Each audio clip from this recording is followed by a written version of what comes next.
Friends ఈరోజు కొత్తిమీర వడియాలు అయితే చేసుకుంటున్నాం మా ఇంట్లో. అది ఎలా చేస్తానో నేను క్లియర్గా ప్రాసెస్ అంతా చూపిస్తాను. ఒక్కొక్కటిగా వేసుకుంటూ పోతాను. ఫస్ట్ కొత్తిమీర అయితే వేసుకోవాలి.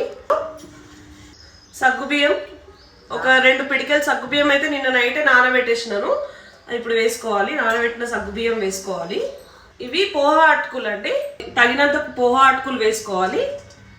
అన్నీ వేస్తేనే చాలా రుచిగా వస్తాయండి వడియాలు. ఇప్పుడు నువ్వులు వేసుకోవాలి.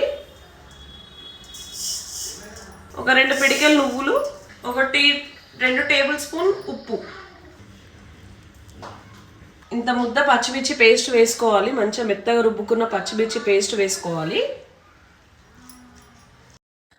ఫ్రెండ్స్ ఇప్పుడు మొత్తం కలుపుకున్నాం కదా, పచ్చిమిరపకాయలు, నువ్వులు, సాబుదానా, ఇంకా కొత్తిమీర, ఉప్పు అన్నీ కలుపుకున్నాం కదా. సో ఇలా చిన్న చిన్న ముద్దలుగా చేసుకొని ఇలా ఒత్తుకోవాలి. ఇట్లా ఇప్పుడు ఇవన్నీ ఇట్లా ఒత్తుకున్న తర్వాత మనం ఎండలో ఎండబెట్టుకోవాలి. అది కూడా నేను చూపిస్తాను. ఇప్పుడు మనము చిన్న ముద్దలు తీసుకొని ఇలా బిళ్ళల్లాగా ఒత్తుకున్నాం కదా, ఒకటిగా విడివిడిగా మంచిగా ఎండబెట్టుకోవాలి.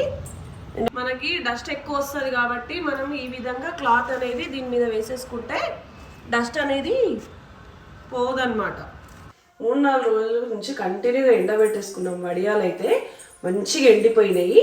ఇంత చూడండి, ఇట్లా క్రిస్పీగా వచ్చేసినాయి. చూడు ఎంత క్రిస్పీగా వచ్చినాయో. అయితే ఇప్పుడు మనం నూనెలో గోల్చుకొని తిన్నాం. ఎట్లా వస్తాయో చూద్దాం, టేస్ట్ ఎట్లుందో.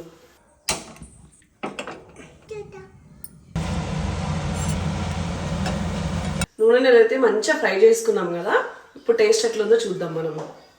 చూడు ఎంత క్రిస్పీగా వచ్చినాయో. ఇట్లా చూడండి, ఇంత మంచిగా ఫ్రై అయింది లోపల. ఇప్పుడు టేస్ట్ చేద్దాం.